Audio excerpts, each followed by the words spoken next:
this up right here. And then turn it to you.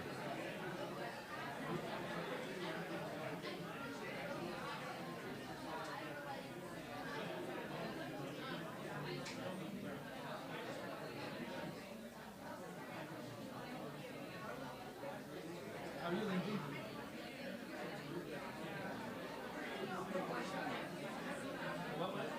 Oh, good. Were you there?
Do you want to be right here?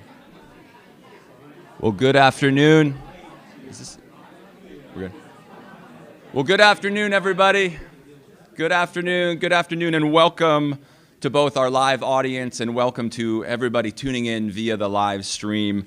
This event is the latest in our Coffee with Jim series. Now, if you haven't attended a Coffee with Jim before, this is a casual interview format where President Gash has sat down with a series of incredible leaders and change makers to have really, really thoughtful conversations. And today's installment of Coffee with Jim is a really, really special one, as it's being done in partnership with Pepperdine's brand new Center for Faith and the Common Good. The Center for the Faith and the Common Good is an incredibly new and exciting initiative from Pepperdine University, looking at it's centered around the impact that faith and religion has on human flourishing. The Center for Faith and the Common Good is led by none other than President Gash himself and the world-renowned scholar Byron Johnson from Baylor University, who is here with us today.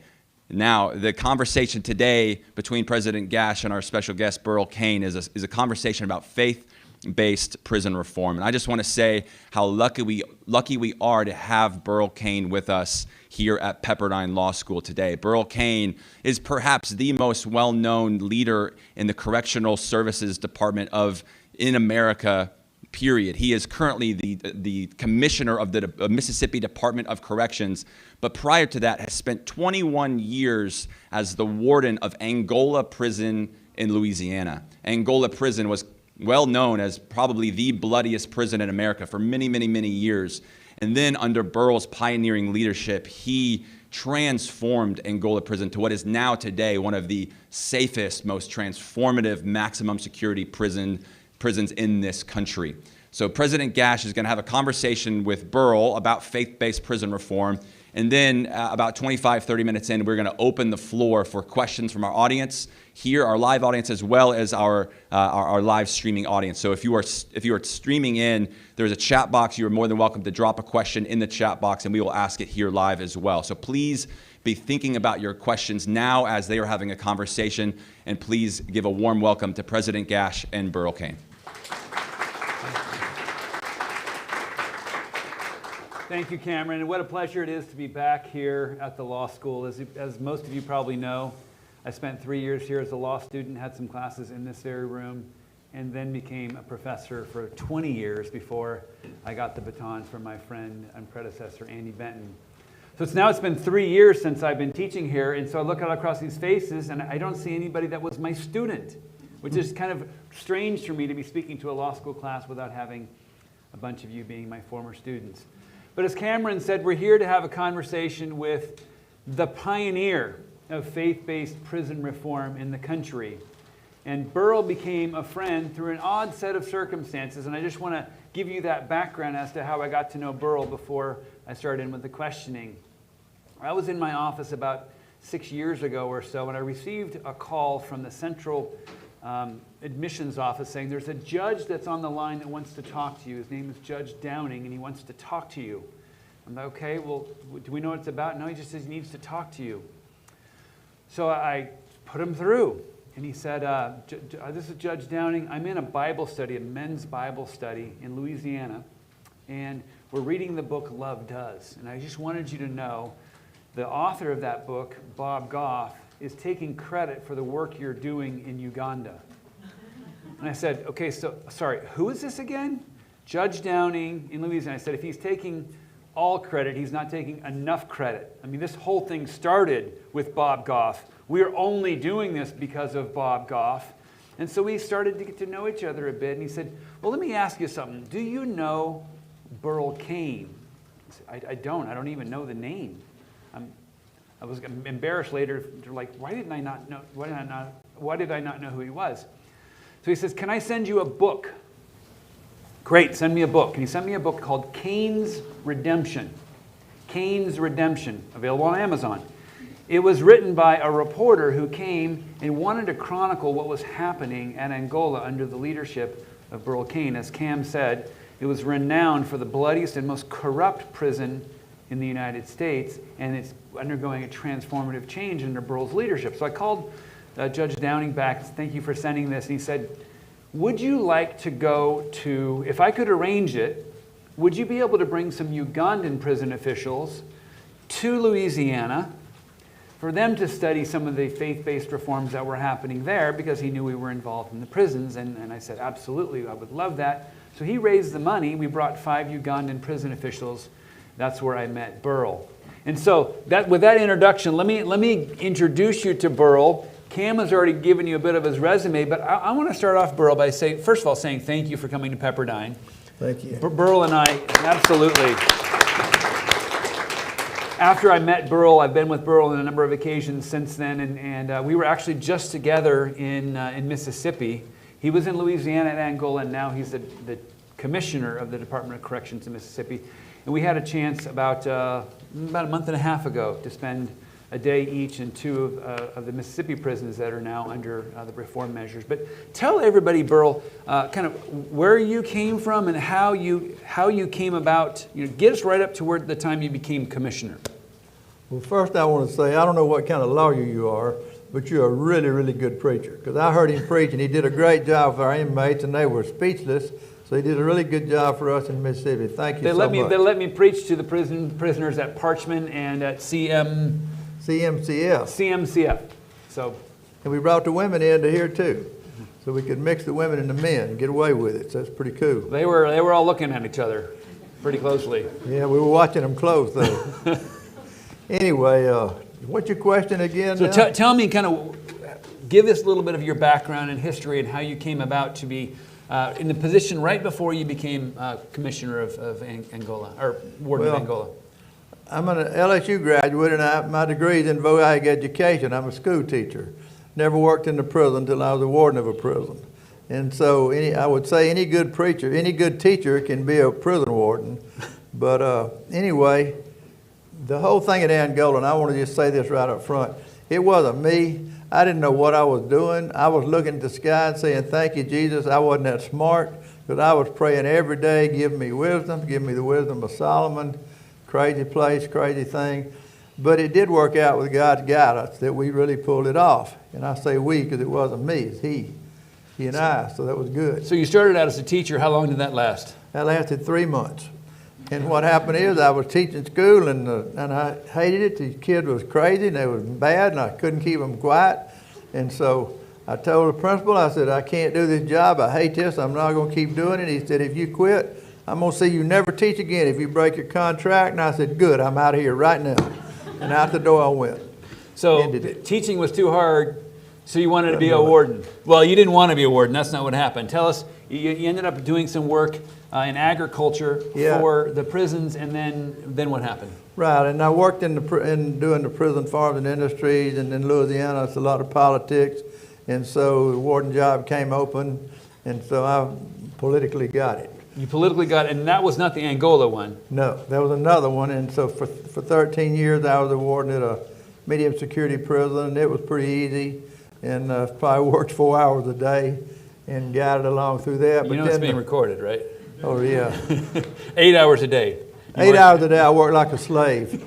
and so anyway, the job came over to Angola, and the Secretary of Corrections was my dear friend, and he said, you got to go run Angola. I said, no way, I'm not going to that crazy place. I can't retire yet. No one went there except when they were ready to retire to make more money to leave, because you lost your job in 4 years. 4 to 5, you couldn't hold it together after that. And the deal in prisons are 4 murders, 4 escapes, 4 suicides, all in 1 year. You pretty well need to hang it up and go home. And so nobody wanted to go to Angola because the blood was flowing. And the reason was, at the time I went, it was 5,108 prisoners. There was 4,000 lifers. And if you had less than 50 years on your sentence, you didn't go to Angola. You went somewhere else. So it was really hardcore prison. More people died there than was released out the front gate each year when I was there. So tell us about kind of what you observed when you walked in. What sort of corruption, what sort of violence, what was happening? What did you inherit as the new warden of Angola? And remind us when that was. That was 1995. I went there as a warden. And so didn't want to go, but had to go, and so felt like we could try to change it, didn't know how, and just deal with it. And they were, the first week we had blood, we had murder. The favorite weapon was lock in a sock. A lock in a sock. Yeah. I think we can probably envision what that is. Right, and you have that, you lock and then to catch you asleep. And nobody was brave. Everybody was stabbing somebody in the back or in groups, or they would hit them in the head. So I started calling the murderers cowards, because that's how they were doing it. But anyway, it was that kind of prison. So tell us about what your mom said to you when you, well, first, tell us about your upbringing, and then what your mom said when you became a warden and what she instructed you to do. That was really key, because I was raised in one of those Baptist homes where way out in the country, we didn't have anything to do but go to church. And we the land of pine trees and poor folks in Louisiana. We had not even a red light. And so that's why I have this different accent. But anyway, my mother was a school teacher, and she made me go to church. Every time the church doors opened, we were there. One time they had morning revival even instead of evening and morning. And we said, Mom, we're not Catholics. You're making us go to early morning mass. And so anyway, she'd get to church. So when I went to LSU, she made me go there. I didn't want to go there either. And so anyway, she said, don't you come home and you better not flunk out. I said, yes, ma'am. And so anyway, she's a school teacher. Anyway, went through that and went wild at LSU and did everything she told me not to do, like y'all probably did too. You know you did, don't deny it. But anyway, so typical student. And then wound up at this prison. I called her and said, Mom, I'm going to be the warden of this prison. Now, my dad played a major role too, but and so they were very devout Christians. He was a deacon. Anyway, she said, I thought she was going to be glad. She said, let me tell you one thing. You've been a reprobate ever since you left home, and God's going to hold you accountable that those prisoners know Him, and you better do the right thing. I said, yes, ma'am, again.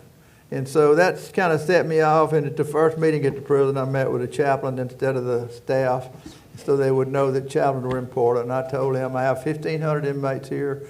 Y'all can have 500 apiece. And if there was 3 chaplains, and if the flock don't grow, I'm going to get a new chaplain. And y'all the shepherds. So what about that? Can't you understand? So that was, then I walked on and left them and went on to do prison. I didn't really play a major role in it. The defining factor, though, let me tell you about that. Yes, so you're now at Angola. Yeah, I go to Angola. You've done 13 years at another prison. Right. You've decided this is the worst of the worst. I need to make a change. Your mom says they need to know the Lord. Yep. You know, that's kind of one of the things that were spurring you on. Your philosophy going in was, I need to reform this prison, and I want to do so through faith-based initiatives. Why? How? I didn't think of the faith-based at first. I did an execution right after I got there, 3 months after I was there. And it was pretty profound because I didn't do it. The process we did properly, and it worked right. But internally, the process was totally wrong because I didn't do the right thing that a Christian person should do when you're carrying out the law of the land. And so I had tremendous guilt the next day because, for one, I picked the exact time when he was going to die because they were gambling at the governor's mansion, the state police. Who could guess the time got to win the pot. And one of the troopers asked me, what time are you going to do it? And I said, why? And he told me that. And I said, well, okay, I'm going to do it exactly 12 minutes after midnight. And so then there's a couple other things that I did. And when it was over and he's laying there dead, I didn't say anything to him about his soul, not a word. And I didn't do what I should have done or what my mom or God expected. And so, riddled with guilt. And so the next day I'd go see the preacher.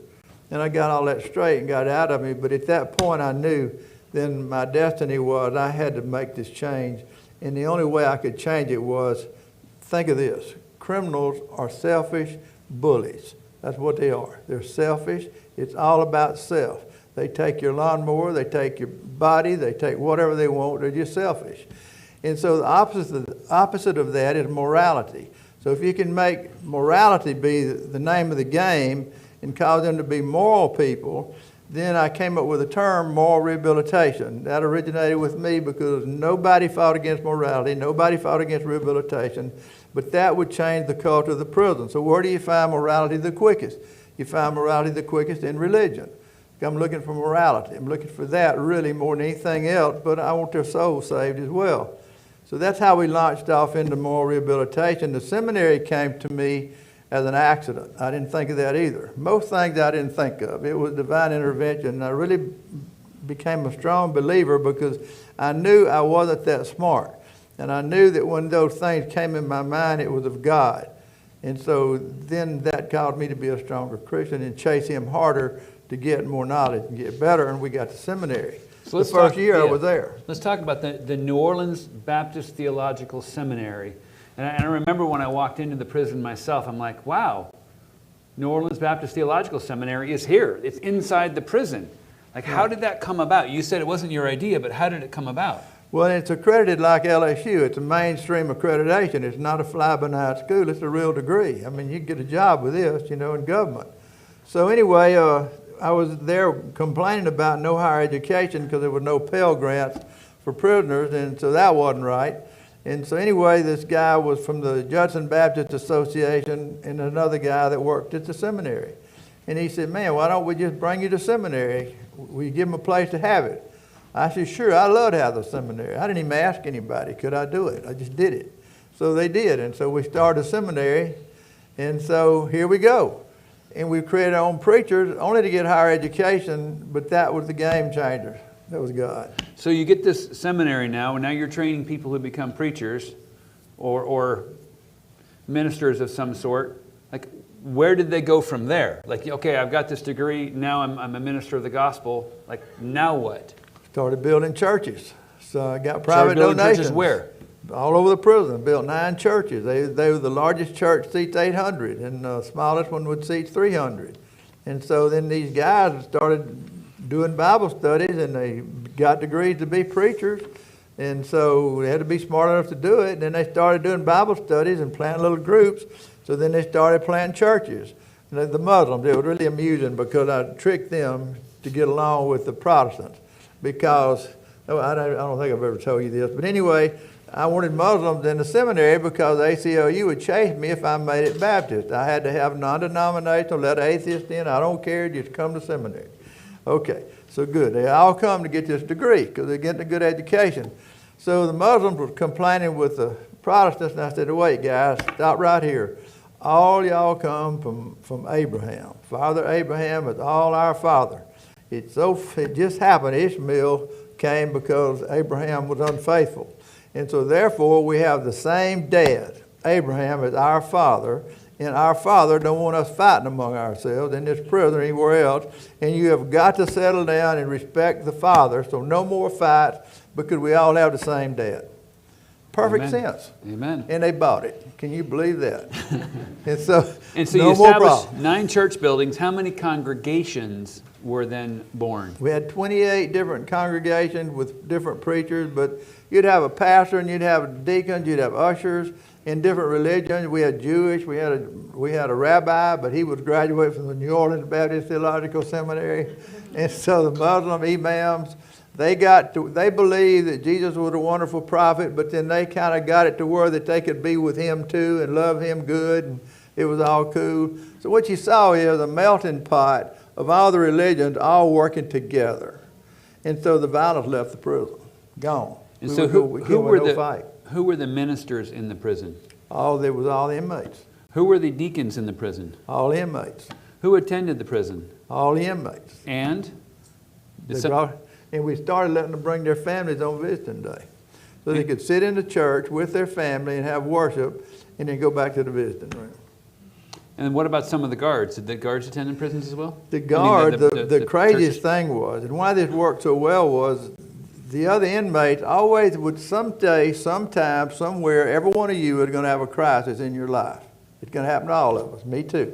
Well, those guys were all infiltrated throughout the prison, and when that crisis came, whoever was having it would go sit down with them on the bed, sit there all night. And he was trained because all the electives were in counseling. And so we did that on purpose, and in psychology, all the electives. And so then he could sit there and minister to you all night. Didn't matter who you were, and he could help you, and he could get you through it. And he'd stay with you where a chaplain had to leave at 4:30 and go. And the chaplain didn't relate. It'd be like your preacher at the church going to the Bahamas on Sunday after the service and coming back next Sunday. Well, he wouldn't have a church. That's what prison ministry really kind of does, but it really helps. Prison ministry is really important now because it helps these chaplains to bring in people like evangelists and so forth you'd have in a regular church. So it worked. Changed the culture of the whole prison. The place got to be the safest prison in America. The violence dropped, boom. The meanest prison in Louisiana was the best prison. Mom wanted her kids to go to Angola. Before they said, don't go to Angola, whatever you do. But it just changed. But it wasn't me. You can see what it was. It was a seminary. That's what we're trying to do now all over the country. And so one of the things that we'll talk a little about later is that this is being replicated all over the country in trying to put seminaries into prisons and ensuring that the constitutional challenges that would come about are now being addressed, and we're working together now, such that the Caruso School of Law's Religious Liberty Clinic is going to be involved in litigating some of those cases as they come up as well. So let's talk about the rodeo. This isn't part of the faith-based prison reform, but there was a rodeo that also had an incredible impact on this prison. Talk to us about that. Yeah, we had the prison rodeo, and it's famous, and it brought me to the Academy Award with HBO Real Sports and Angola Prison Rodeo, the wildest show in the South. I walked in on the red carpet, so that was cool. Meryl Streep's real tall. Jack Nicholson's crazy. And Steven Spielberg let me hold my Oscar that I was supposed to win that he won with Schindler's List. How could I compete with Schindler's List? But anyway, he did let me hold an Oscar, and they are heavy. They're very heavy. I don't know if they're gold or brass. So I got to do all that. But anyway, the rodeo was really to teach entrepreneurship to the inmates, because the rodeo brought in about $4 million in a season, but that was almost $1 million a Sunday. And $250,000 of that was in arts and crafts, things inmates built and sold, because that taught them to build and do. But the public came in to see it, and our capacity was about 15,000. And they would come in and commingle with about 700 or 800 inmates that were the best ones, and so that's how we did. The inmates would create arts and crafts from wood and leather. And stayed busy, and they got so sophisticated with it. If they were making rocking chairs, they would have a line. One would make the rocker, one would make the back, one would make another component. They'd put them all together, and then they would have more rocking chairs, and they would sell them and split the money. So it taught to work together. So the prisoners together. got to keep the money. The prisoners got the money. We charged them 9% for taxes, paid taxes, and we charged them 10% for the hobby shop. And then they got the rest. They got 90. We kept 19%. So the one thing that struck me when I was there was the vocational training that was going on as well. Tell us a little bit about that. And that's what we do down in Mississippi. What happens is we are obligated to teach them. Corrections means correct deviant behavior. So we're obligated to make them employable when they leave prison, but they have a felony. But if you have them trained as a skilled tradesman with a certification like ASC for automotive or NCCER for skills and trades, then they are employable because people need those skills. So now we had to train the inmates to be the teachers, but they were the preachers who then learned skills and trades or had those skills and trades. Then they became teachers teaching the high set or GED to the ones who didn't have that, so they could feed the seminary with having a GED. And then they would also, though, teach the skills and trades. So they were bivocational pastors. And so that's very attractive to the seminary itself, because now, this day and time, sometimes they have to be bivocational. But then they learned to do these things and do the skills and trades, so they became the teachers. So at Parchment in Mississippi, where I am now, we took the next step. And so that is to teach, to prove to the public that the most valuable resource in a prison is the inmates. They're not a negative, they are a positive, because we are to change them and make them productive people, so when they get out of prison, number one, they don't hurt you again.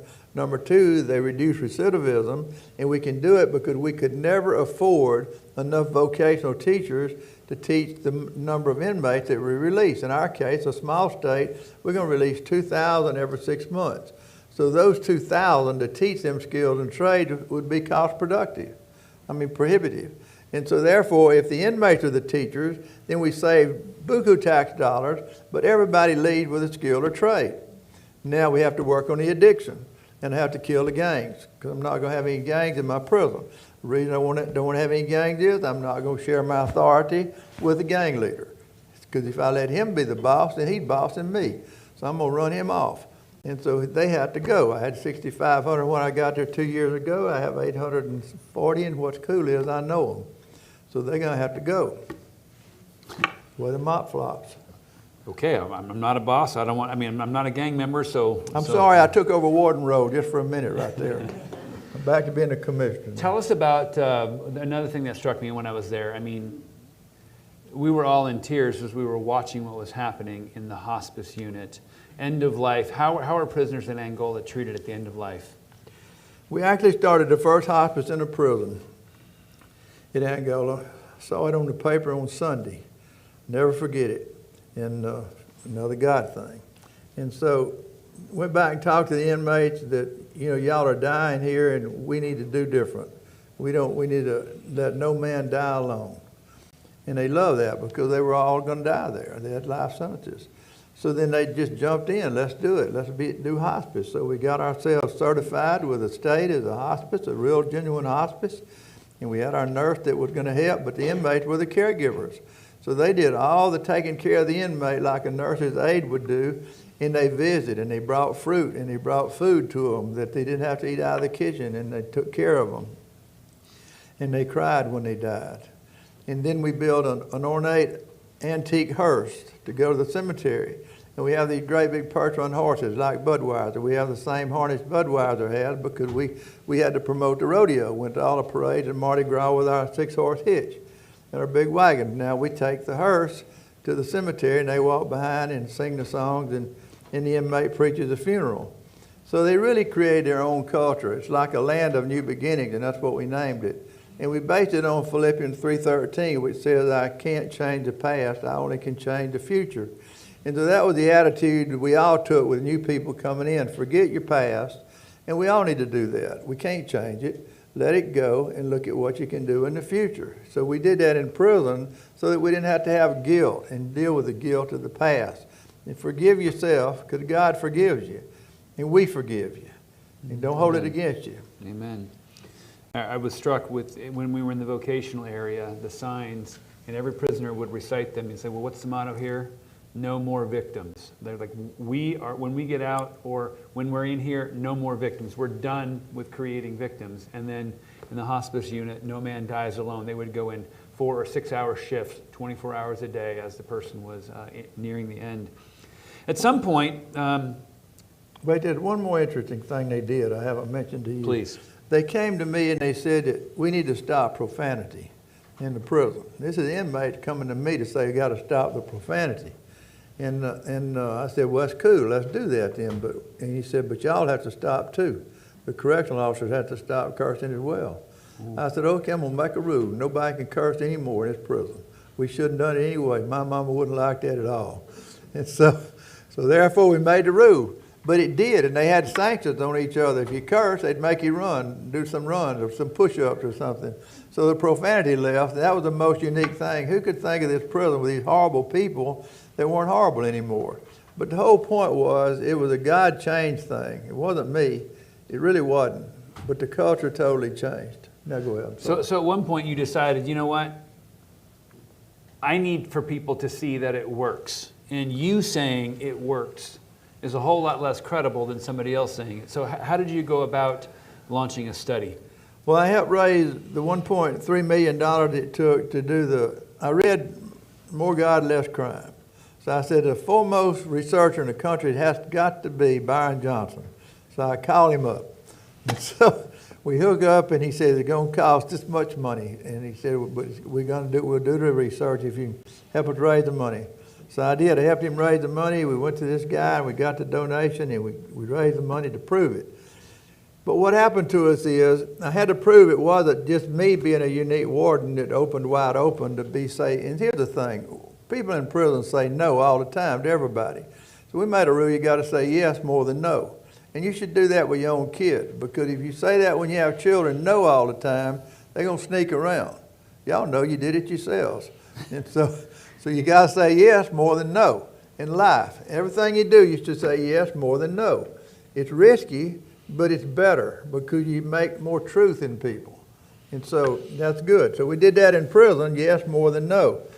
But then it turns out that nobody believed we could do it in other states, in other prisons, because they thought Angola was just unique, and they thought the rodeo was doing it maybe, because it was so big and it made a lot of money and it was world famous. So we had to do the research and have evidence-based research. It really worked. And that's why I went to Byron Johnson and we worked it out. And he did the research, and we have a book that proves it, but it didn't prove it good enough. Because what's happened is they thought, well, it was only Angola. So now we got to prove it again with Mississippi. And that's why I wound up in Mississippi, because I knew I had to prove it somewhere else, that it wasn't me, that it was God, that it worked. And so we're in the process of trying to do the research in Mississippi while I'm still there. And I'm in a hurry because of that reason, because I am getting old. I don't buy green bananas, I'm so old. But anyway. Well, rather than Burl telling you what the findings showed, a 5-year longitudinal study on Angola, I'd like to invite up Byron Johnson.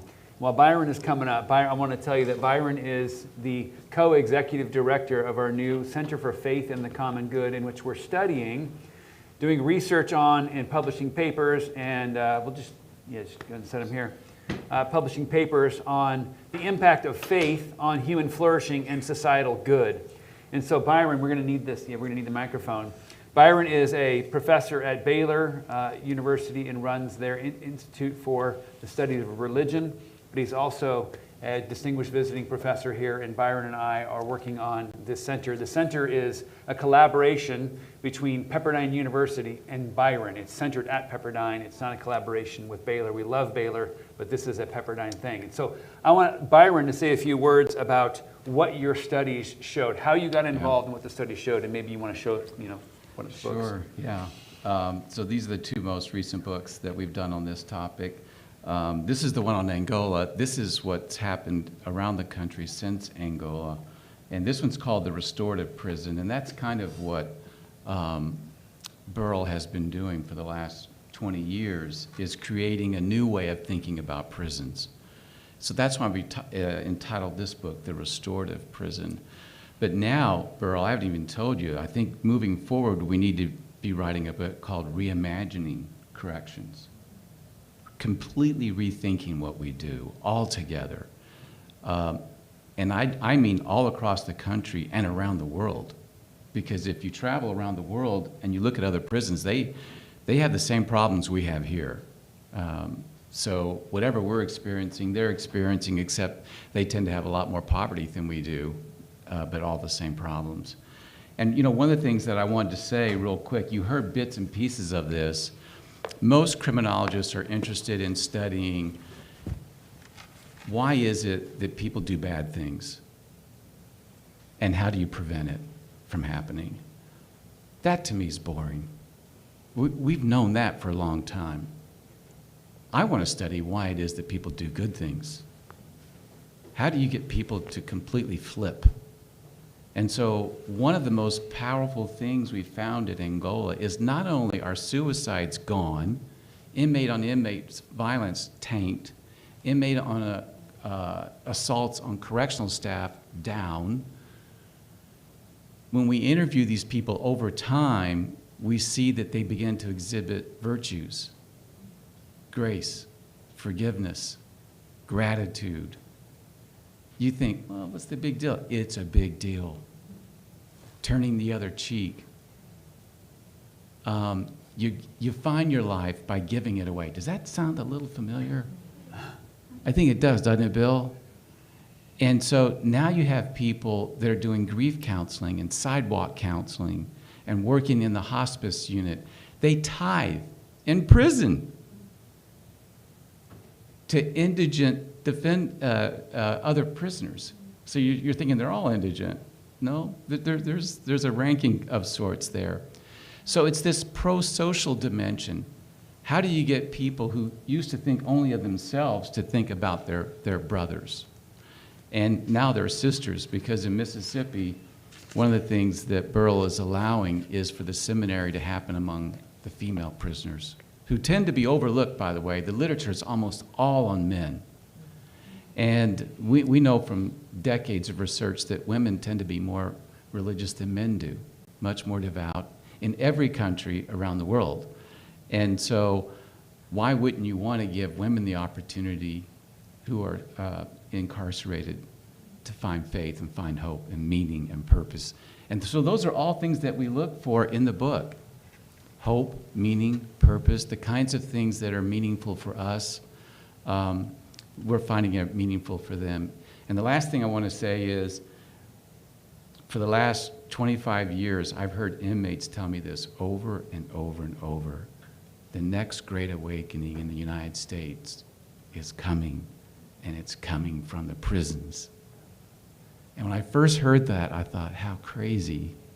And now I'm thinking, how crazy is that? Because I can see it happening, where you have people that have no hope for parole, that are going to die in prison, and they have more hope and more purpose and more meaning and more joy than the vast majority of people that I interact with every single day. And I don't say that by seeing them once, by seeing them year after year after year, at nights, on the weekends. So I think there is a message, and the whole last chapter of our newest book is how we can learn from prisoners. The answers, as Burl said, are in the prisons themselves. I think they can not only help us fix the prisons, I think they can actually help teach us a lot by what they've experienced. Thank you, Byron. Let me just read 5 bullet points that are kind of a summary of the findings in Angola. The religious conversion of prisoners creates a new social identity to replace the label of prisoner or criminal. It imbues the experience of imprisonment with purpose and meaning. It empowers the largely powerless prisoner by turning him into an agent of God. It provides the prisoner with a language and a framework for forgiveness, and allows a sense of control over an unknown future. The work that you do, Burl, is an inspiration to me and to thousands and thousands of people all over this country, and I know it's an inspiration to our students. I want to now take next 10 or 15 minutes that we have to have some questions. Cam is going to be fielding the questions both from online, where we're streaming live, and from those here. So Cam, I'll turn it over to you. If you have any questions from the live audience, if you have a question, you can just stand up, ask your question, and then President Jack will repeat it for the live streaming audience. I'll start us off with our first question from our online audience, which was, have you worked with any faith-based addiction recovery programs in the prisons, like Celebration or Celebrate Recovery or any other similar faith-based programs like that? Yes, we love Celebrate Recovery. We work with many of those, and we have to deal with the addiction because many people come to prison addicted. And so I know in our own state in Mississippi now we have 2,700 addiction slots, and so we're dealing with addiction. That's the next thing. So when you get out, we also hook up with Medicaid, so you keep the same therapist when you leave prison. It's doable. We're doing that. It's good. That's amazing. Thank you so much. Who would like to ask the first question out of our live audience? We'll give you another Chick-fil-A cookie. Yeah, please. I'm a little curious about some of the pushback that you face. Whenever you're making reforms or changes, there's going to be some pushback, I'm wondering, from prisoners, from policy officials. So the question was, invariably, when you create change within a prison or within any sort of system, you get pushback, whether it's from the people inside or from external sources. Talk to us, Burl, about what pushback you've experienced along the way. Well, the first thing I did is I worked with ACLU, and when I went to Mississippi, the first call I made was to them because I want to be on common ground with them. I don't want to push back. I want to do the right thing, and I want to stay with the Constitution and do the right thing there. And so we don't fight, we comply, and therefore then we don't have pushback. And with inmates, we don't make them go to church or do anything they don't want to do, and we open it up to everybody, every religion, everything, but we wouldn't do satanic, obviously, but anything else gets a fair game. Come do it. We're free, just like in Los Angeles. You do what you want. Was there any pushback from, for example, the guards when you said you couldn't curse? There was pushback from the guard, but that's not a democracy. Hey, Cam, can I jump in on that? So one of the exciting things about what Jim and I are going to be able to do here at Pepperdine is to fast forward this work that Burl has launched in Angola and Mississippi, and of course he's humble. He's starting this all over the place. And so he's way ahead of us. We have to catch up with the research because there are plenty of people out there who don't want these kinds of reforms. And so how can you anticipate the pushback? And the best way to do it is to produce really credible scholarship that shows there's cost-benefit analysis alone that shows this is worthwhile. Forget the spiritual part of it. If you're just wanting to save money, this would be a smart thing to do.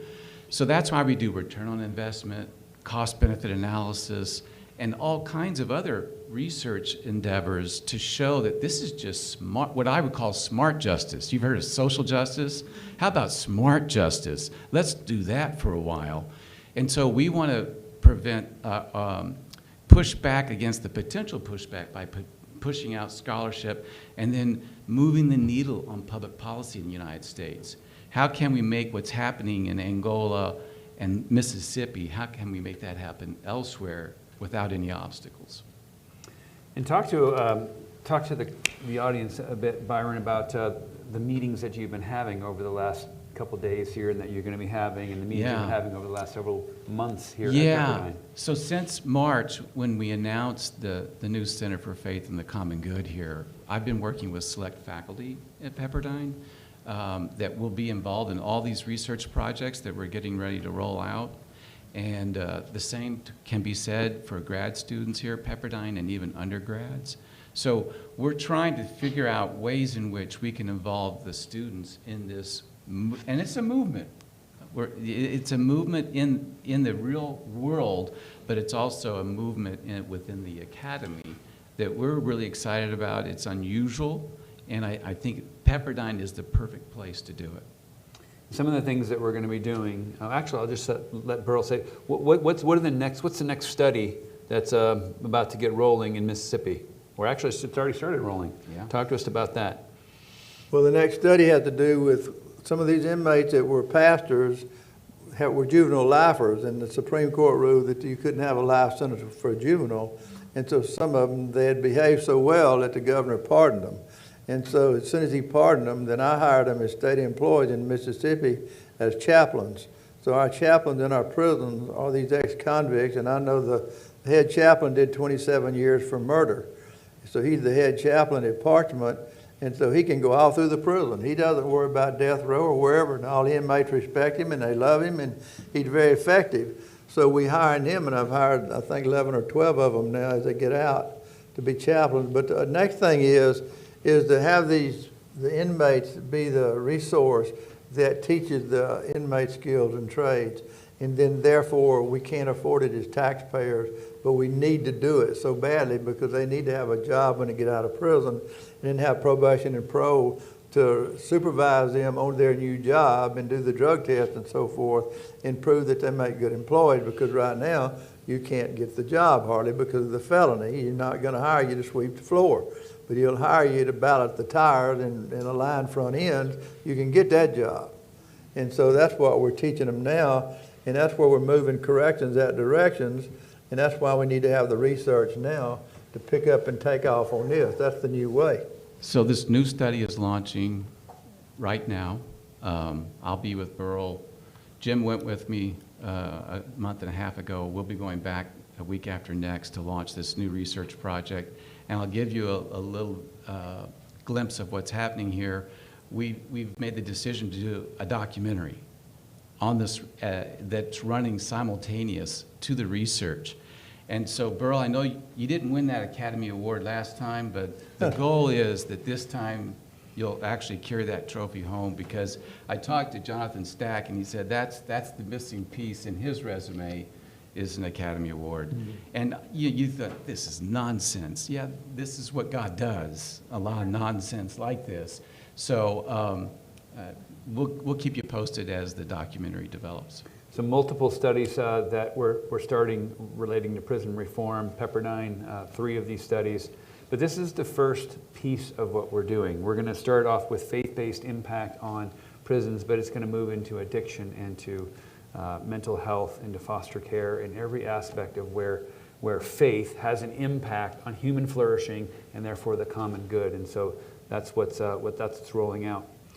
Well, we are so grateful. Yeah, one more question, Lindsay. Yes, thank you for sharing your story, and I really appreciated the initiative that you talked about in providing hospice care for inmates who are sentenced to death. And some people of faith would say that the death sentence itself is contrary to their understanding of the Bible, let's say. And I know you're a devout Christian, so how do you understand that issue?